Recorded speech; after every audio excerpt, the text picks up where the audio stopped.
Welcome back, Captain Jack. You showed up at just the right time.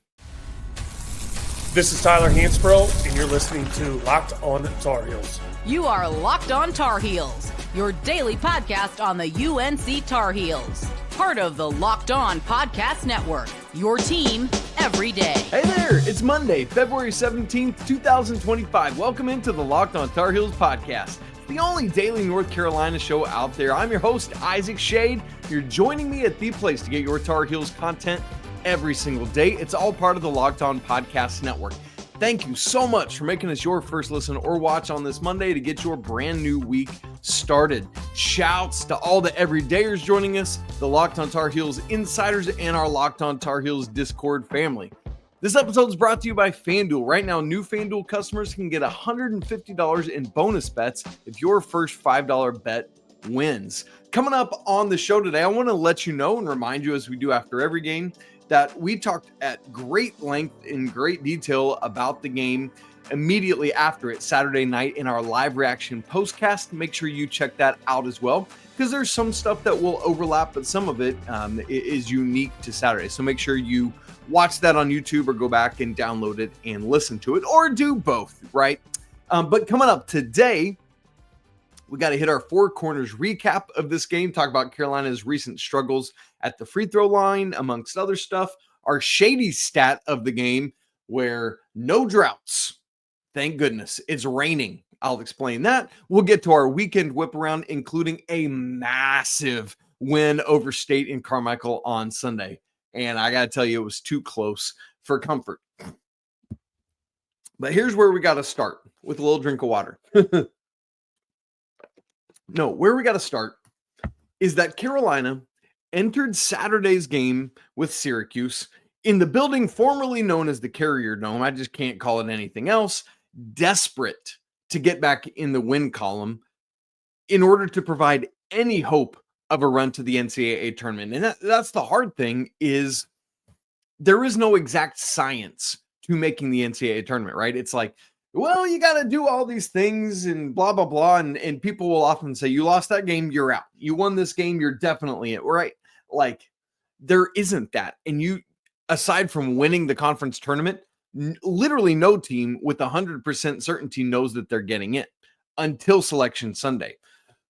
So you got to do everything you possibly can to make your resume the best it can be so that you can put yourselves in good light for the tournament committee. So what that means for Carolina now is you've missed out on a lot of those opportunities, but here are quite a few more before the season's over. And there are games that you can and should win, and it's an opportunity to string a bunch of them together. So Carolina needed to start that run on Saturday at Syracuse, and they did exactly that. Now, I know, like, I feel like anytime I say, hey, Carolina gets a win here, there's always like, why can't we just be happy, right? There's always like, oh, but it was a bad team. Okay, fine. I get that.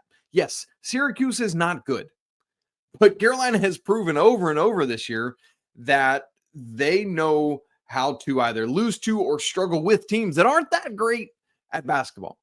And so just nice to get this win. Not only that, but the road has been unkind to Carolina lately, where they had lost 4 straight games, albeit to really strong or at least solid teams. Wake Forest, Pittsburgh, Duke, and then Clemson last Monday, a week ago today. And so, yeah, Carolina didn't rip Syracuse. They got up 11 3 different times in the first half.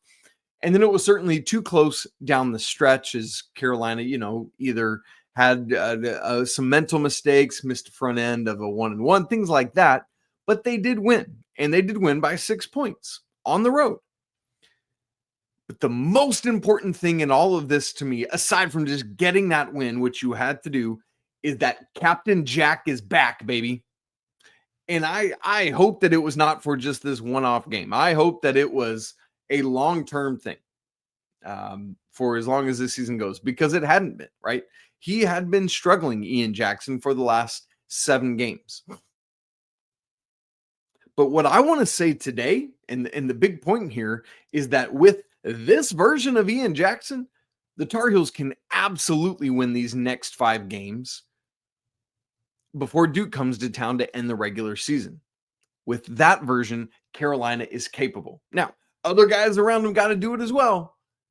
But that was a step in the right direction. So I don't know what it was, whether it was just being back in New York, whether he was like, screw it, I'm just going to play. But regardless, Ian Jackson was confident. He had that Ian Jackson swagger. It felt like, we've talked about a lot this year that one of the great things about Ian is that he's got no conscience, right? He's just going to keep hoisting because he's a bucket. I felt like part of this stretch, he hasn't done that. He hasn't been as confident. And so I don't know if he needs to just have opened a jar in his home state, just scoop up some air from New York, bottle that back up. And however he's got to bring that aura, that, I'm that guy back home to Chapel Hill, he's got to do it, man, because Carolina needs him. So I hope he brought his swagger back home with him from this trip. And we've said this multiple times as well this season. It's unfair to have to put that much on a freshman player, but Carolina needs it with this team. It can't just be RJ, even though he's done much better in recent couple 3-4 weeks. So all that, Ian Jackson winds up in this game with a 23 burger. It's his 8th 20 or more point performance of the season.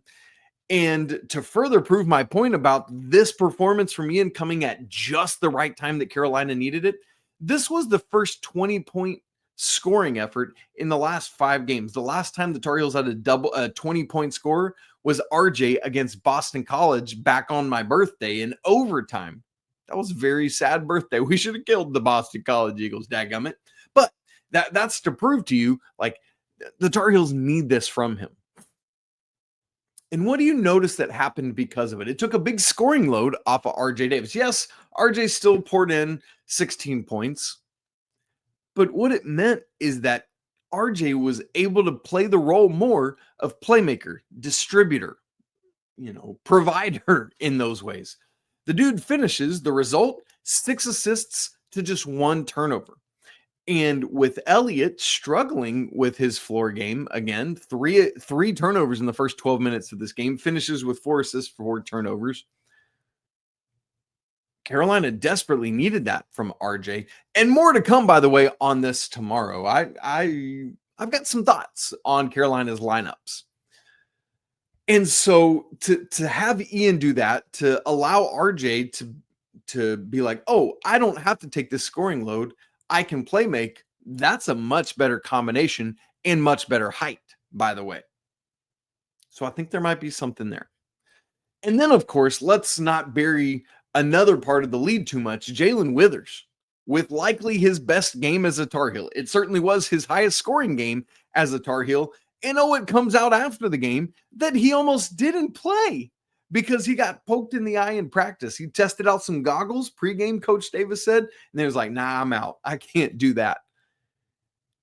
And so I love it. Coach, if you listen postgame, he joked about, man, I need to poke Jaylen Withers in the eye every game, apparently, if that's what we're going to get from him.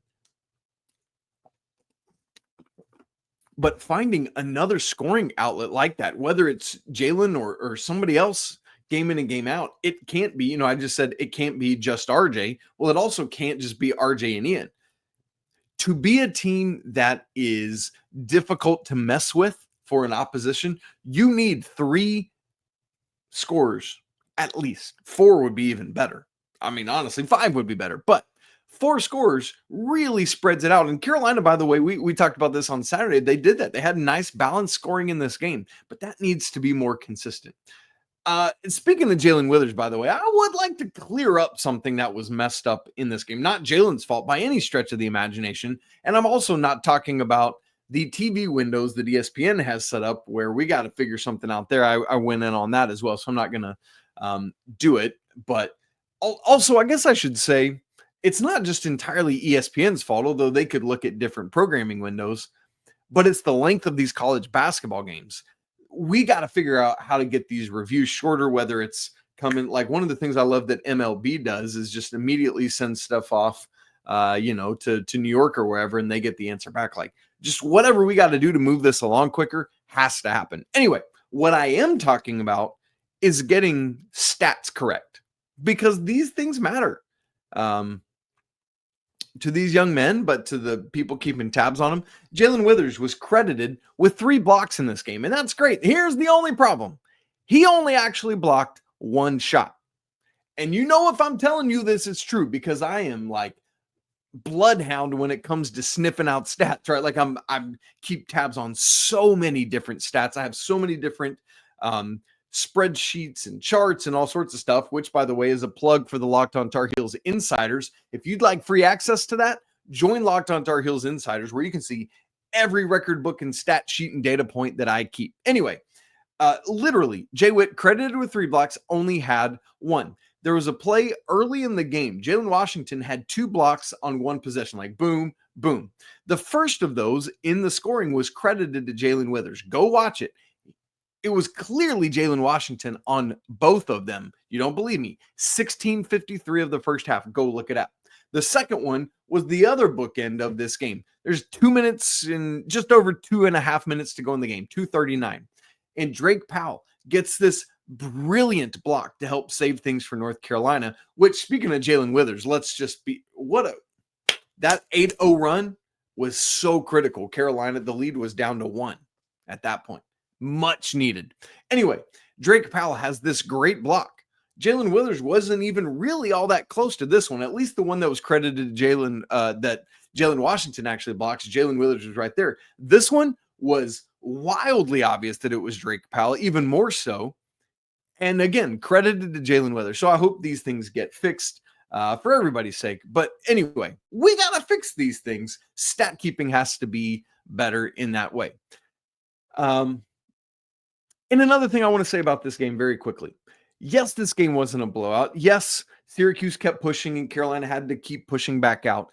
It was a game in which the Tar Heels literally never trailed. And that fact, mixed with the fact that it was on the road, I want to make a big deal about this. And again, I know it's like, well, you just beat Syracuse. Okay, fine, great. Somebody said to me on Twitter, like, it was a Syracuse fan, funnily enough, and said, you've watched Syracuse play this year, right? You know this isn't that impressive to beat them wire to wire. And my response was, yeah, but I've also watched Carolina all season long, and this is impressive for these Tar Heels because it shows consistency throughout a game. Maybe not to the blowout level we would like, but enough. So the reason I make a big deal about the at Syracuse and the wire-to-wire, 2 reasons. This was just Carolina's 3rd wire-to-wire win of the season, the other 2 being Hawaii and SMU. That matters, man. Being able to literally score the first basket of the game and then never trail. That says something. And then secondly, as I've already said, Carolina had lost 4 straight road games. So just to remind yourself that you can win on the road is important. And oh, by the way, now Carolina, having had all of these games on the road, is going to get back home a lot here down the stretch. We'll talk about that on the Tuesday show. And you know, and another thing that wouldn't hurt is to keep hitting threes at this pace. The data points of this season show that Carolina probably won't do that, but it sure would help if they would. All right, now Carolina, speaking of 3-point shooting, has been really good from the free throw line the vast majority of this season, but lately it's been a bit of a struggle. I'll talk about that and the rest of the 4 Corners recap coming up in just a second. Right after I tell you about FanDuel, when the game tips off, the NBA action is just getting started, and there's no place better to get in on it than with FanDuel, America's #1 sportsbook.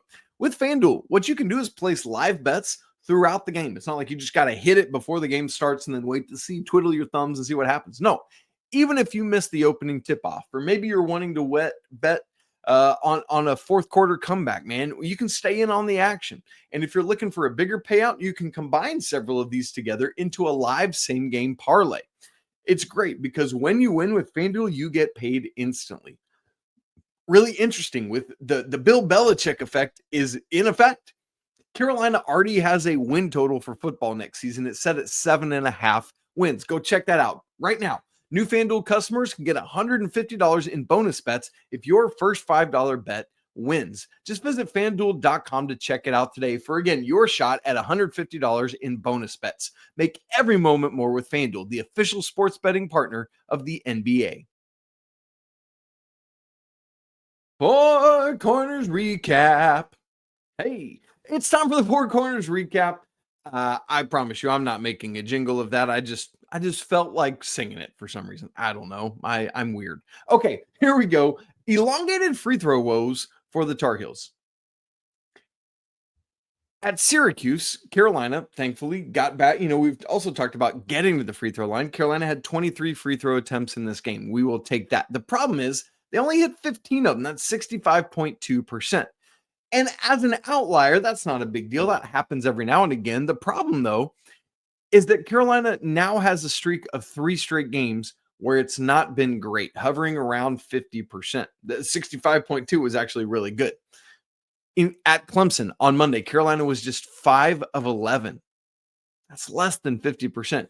And versus Pitt last Saturday, they were 8 of 15. That's literally just one north of being under 50%.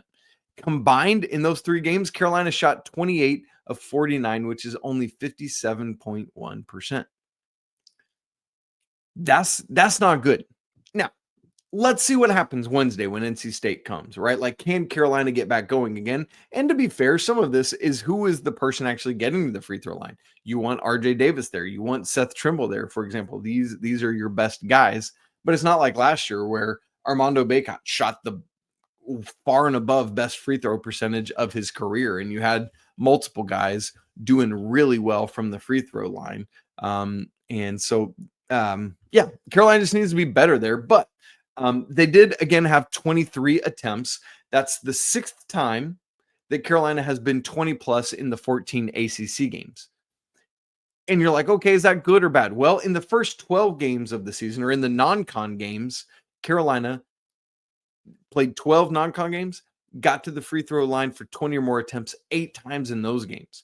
And 5 of those non-con games, they had 30 or more attempts. They've achieved that just once in ACC play, and that was the overtime game against Boston College. So Carolina has to shoot better, but they do need to continue to get to the free throw line as well. Number 2 in our Four Corners recap, Carolina did a great job in bench points in this game. 34 total to Syracuse's 15. That's really nice.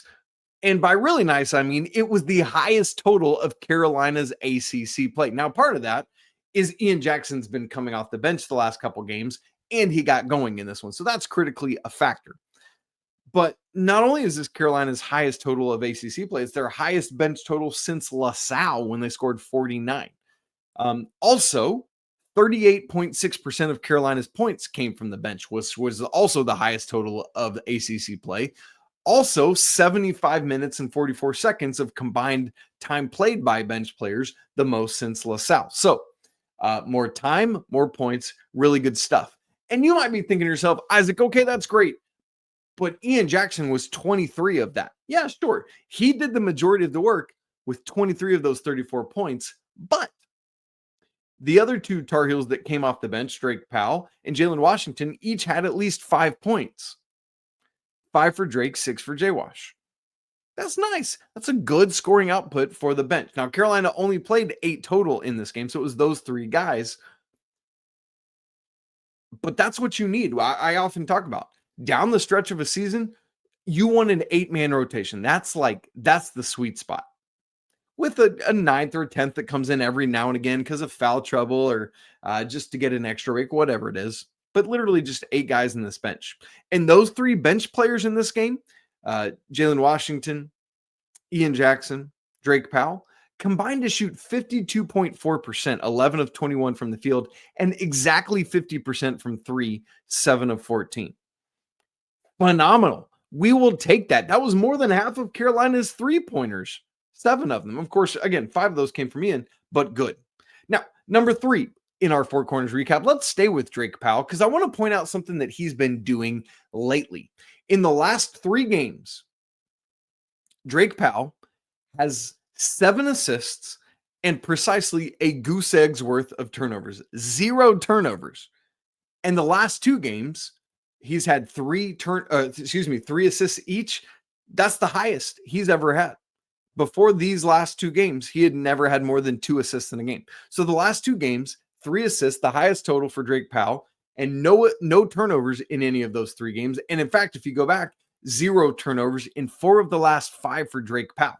I say all that to say, with all the intangibles he has, if he's bringing in playmaking to go along with that and taking care of the ball, that could be really, really helpful to the Tar Heels. So I want to keep tabs on this. How does Drake continue to progress as an assister and a non-turnover? So there's that from Drake, and that's really good. And also, speaking of taking care of the ball, Carolina's played 26 games now, and in only 4 of those games does Drake Powell have multiple turnovers. And he's never had more than 3 in a single game in his entire career. And I know he doesn't handle the ball as much as an RJ or an Elliot or a Seth, but still, for a freshman to have those kind of numbers gives me hope in a good way. More Drake Powell. Let's get after that. And then the final thing, number 4 in our 4 corners recap. It's looking more and more and more by the game that Seth Trimble is legitimately going to wind up as this team's leading rebounder in rebounds per game when it's all said and done. He once again led the team in this one, had 8 rebounds to lead the way. So many times this season, Seth Trimble has been Carolina's leading rebounder. And when you put it all together in terms of the last 6, he's averaging exactly 8 per game, and including, remember, he had 2 games where he had exactly 24 rebounds in a 2-game span for Seth Trimble. Now, it's a positive for Seth, but it's also a frustration for me with the bigs of like, why aren't you doing this? But again, he's diving in and he is doing it, and that's great. So season-long averages, when you include Syracuse, Seth is the leading rebounder, 5.5 per game. Van Allen Lubin is next at 4.8, so 0.7 of a rebound average behind him. Then Jay Wash at 4.7. And then this is what maybe bugs me more than Seth leading the way. RJ Davis, all 6 feet of him, is the 4th leading rebounder on this team with 3.8 rebounds a game. That actually might be the saddest thing that we're looking at in this whole thing. But again, it is great that Seth's doing what he's doing because it means that he understands his role. Coach Davis has talked about, I need everyone to rebound. We got to be all in and we got to do this together. And clearly Seth has not only heard that message, but is using his athleticism to make it a reality. Great job, Seth. Keep it up. Blow these dudes out the water. I'd love to see another double-digit rebounding game against State on Wednesday. Wink, wink, nudge, nudge. Well, we still got to get to our Shady stat of the game, where Carolina's offense was a lot more consistent in this game Saturday, and our weekend whip around with a whole bunch of great Tar Heel action, lots of dubs in the book. We'll get to that in just a second.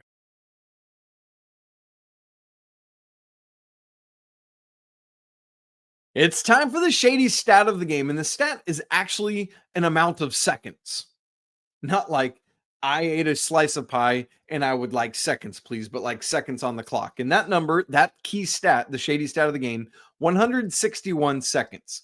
Isaac, why are you telling me a whole bunch of seconds? Does that translate to 2 minutes and 41 seconds? It does. You're right. Great quick math. Here's why I bring it up, the Shady stat of the game. Carolina has really struggled, particularly in ACC play, with scoring droughts. They've just had inconsistencies offensively where there have been these droughts of 3+ minutes where Carolina has literally not scored a point. Well, the good news is that did not happen in this game. Carolina's longest drought of the game was for 2 minutes and 41 seconds, or 161 seconds, which came from 12:28 to 9:47 of the second half, or translation, one of the times really that Syracuse really pushed close back into it. In fact, the second longest streak of this game, scoring drought, was the very beginning of the game. Carolina didn't score for the first 2 minutes and 8 seconds. That's the second longest streak of this game. So really good by Carolina, again, on the road. Syracuse threw more zone than I think I thought they would, and Carolina was able to diagnose it pretty well. And you're saying, okay, how much of an outlier is this, Isaac? Great question. Carolina's played 14 ACC games. They have at least one 3-minute or more scoring drought in 10 of the 14 games, or since they didn't have one here, 10 of the first 13 ACC games, Carolina had at least one 3-minute or more scoring drought. Why am I saying at least? Because in 7 of those prior 13 ACC games, Carolina had multiple 3 minutes or more scoring droughts, including 4 of the last 4 games and 5 of the last 6. I'll just give you a taste. Clemson, 406 and 407, 2 4-minute droughts against Clemson. Versus Pitt last week, 454, a near 5-minute drought, and 326. At Duke, 319, and then 553. I think that might be the longest scoring drought of the season. I went back. This is the dork I am. I went back to every game, all 25 of the prior games and the 26th one, this Syracuse game, and I went through and found every scoring drought of 3 minutes or more. And so there it was. And then at the game at Pitt, Carolina had 4 droughts that were nearly 3 minutes or more. There was 257, but then 3 more that were legit more than 3. I mean, that's the last 4 games. Prior to the Syracuse game, Carolina had 2, 4, 6, 8, 9 droughts that were legitimately 3 minutes or more. So yes, that is a big deal to squelch that here. All right, let's get to the weekend whip around where great things happened. The Lady Tar Heels basketball team. By the way, the women's top 16 reveal happened on Sunday. We had the men's on Saturday with AD Bubba Cunningham as the chair, by the way, did a great job with that. But the women's reveal was on Sunday. Carolina, a 3 seed. Let's go. The 11th overall. And all they did this weekend was improve their chances of growing with that, which, by the way, South Carolina got obliterated by UConn, which is good for Carolina because remember, UConn beat Carolina earlier this year. But in Columbia, where they had like a 71-game winning streak, and it wasn't close. That was crazy. Anyway, the women, after 2 wins this weekend, 23-4 overall, 11-3 in ACC play. Now they've got a 5-game winning streak. On Thursday, hosting Virginia Tech, the ladies won 67-62. We'll blow right on past that because on Sunday, they were hosting number 10 NC State. Carolina is 12th, and the Tar Heels pulled out what seemed like, for many reasons, an improbable win, 66-65. What are those improbable reasons? Let me give you a couple of them. Number 1, Alyssa Utsby went out very early in this game and never returned. Some sort of, it sounds like, left knee issue, and we've got to just hope that she is not out for very long because that would be devastating. Number 2 reason that, especially because it's our last year, right? Like on top of just the competition of it and Carolina's ability to win without her, Alyssa Utsby, who, by the way, is the leading scorer, assister, rebounder, and is second in blocks and steals. Like, that's how much she means to this team. And Carolina won without her. That's impressive. The other reason that it was crazy that Carolina won this game, that it seemed in doubt, is because NC State out-rebounded Carolina 55-35. Yes, Carolina was minus 20 on the glass, including minus 10 on the offensive glass, where NC State had 18 offensive rebounds. And translated that, here's second chance points. Carolina had 2. State had 18. Woof. So that said, Carolina still won. The other thing, second quarter, Carolina had a runaway, only allowed 4 total points and held State scoreless for the final 6:05 of that second quarter. But then the third and fourth quarter happened and NC State got back in the lead. And when I thought Carolina was really done, is State went up by 5, 65-60 with 92 seconds, a minute and 32 seconds to go. And I was like, man, I just don't know. But from that moment, Carolina scores the final 6 points of the game, including a really great sequence from should-be senior in high school, Lainey Grant, who hit 2 clutch free throws, then had some nice defense, forcing a turnover, and then on the other end scored a layup. So she was personally responsible for getting Carolina back within 1 with 39 seconds to go. And at that point, you're like, hey, man, I don't know. But then Carolina gets them to miss another jumper, gets the rebound, and Grace Townsend gets to the free throw line, and she's a 60-something% free throw shooter. And I'm like, oh my gosh, I don't know if this is going to happen. And there's only 5 seconds left. She puts them both down. NC State has a timeout. They're able to advance the ball because you can in women's side. And Carolina just had some really, really good defense on NC State on the final possession. Maria Gokding came up to provide some baseline underneath the paint. Doubling support. And NC State loses it out of bounds. Ball game. Really, really good stuff. Great fight from the ladies. despite some really difficult odds in this game, right?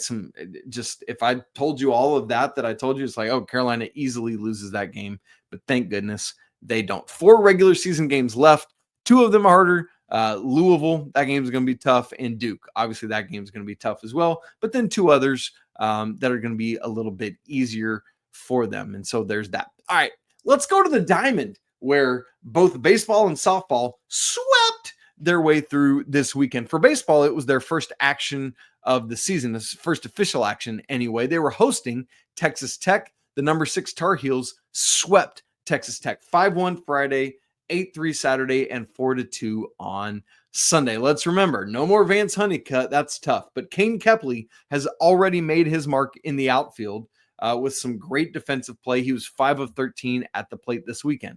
By the way, a lot of new names and faces to learn this year for the baseball team, include not just Kepley, but the entire outfield is brand new from left to right. It's Rom Kellis, Kane Kepley, and then Tyson Bass. So just learn a new outfield, a lot of new infielders as well, but at least it's not wholesale new there. But another thing, just so good to get some dudes back that went down with injury last year. Jake Knapp, who was projected to be the number 1 starter last year, went down before the season. Great to get him back on the bump. He threw 3 innings in relief of Jason DeCaro in game 1.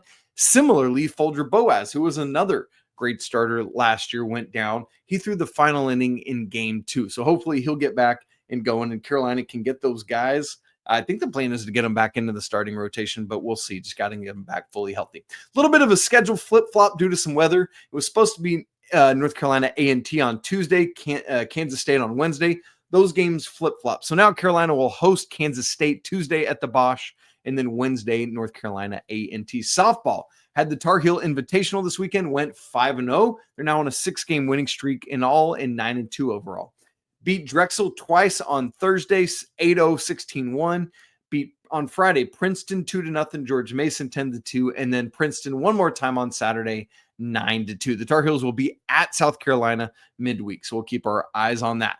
Wrestling, 16th ranked Heels beat Virginia at home. Senior night on Friday, 26-10. 7 different Tar Heels won, including Spencer Moore, Ethan Oakley, Lachlan McNeil, Sonny Santiago, Gavin Kane, Cade Loud, and Nolan Nevis. Great stuff from the dudes. They're up to 4-1 in ACC now. Love to see that. Women's tennis was off this weekend, but the men played a doubleheader against Citadel, swept both of those 7-0. Women's lacrosse is off to a great start this season. Already had beaten a ranked team, but big test on Saturday. The number 3 Tar Heels were down in Gainesville at number 5 Florida, and the ladies win 14-9. Really good stuff there, man. To get a road top 5 win, glorious. We'll take it. Men's lacrosse also won, hosting Stony Brook on Friday, 9-4. Women's golf, Moon Golf Invitational, started yesterday through Tuesday down in Melbourne, Florida. No results as of yet. Men's golf is off this weekend, but they do start the Prestige today. One of the best movies ever, by the way. I am a Christopher Nolan junkie. That's out in California. Swimming and diving had nothing this weekend, but ACC championship start tomorrow, Tuesday. Gymnastics won again. That's back-to-back weekends in ACC play. They won at Pitt on Friday night, 196.150 to 195.050. That's 2 weekends in a row they've gotten up to the 196s, and that's a nice target to continue hitting. They are now 2-2 overall with the trip to Raleigh, or excuse me, not overall, 2-2 in ACC play with the trip to Raleigh coming up on Friday. It's a great week to beat up on the Wolfpack. The women's basketball team did it yesterday. Men play them in basketball Wednesday and gymnastics on Friday. Track and field all over the place this weekend.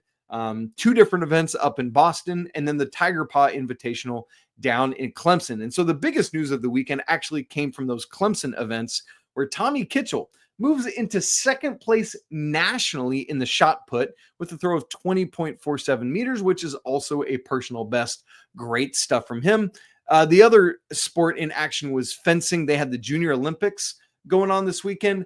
I don't have the results reported from that yet. I tried to look for them, just couldn't find them, but hopefully that's going well. So again, mouthful, but just great stuff, man, going on all over the place for the Tar Heels. And I just like to keep us all apprised. I think it's important to know about all these great varsity sports and the athletes playing them. Great to be together on a Monday. Thank you so much for tuning in. If you've not subscribed on YouTube, why not? We're so close to I almost said 1,000, to 10,000 YouTube subscribers. You could be the next one to help us get there, but it will also help you stay connected to Locked On Tar Heels. Subscribe to the show, hit the bell button as well so you get notified every time an episode drops or we go live.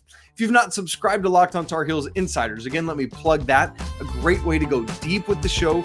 You get to have one-on-one texting with me. It's great stuff and a great way to help support the show. Also, Locked On Tar Heels Discord, we'd love to have you there. That link is in the show notes. It's free to join. It's always a great day to be a Tar Heel. We'll talk again tomorrow. We're going to talk some lineups. Is it time for Elliot Cadeau to come off the bench?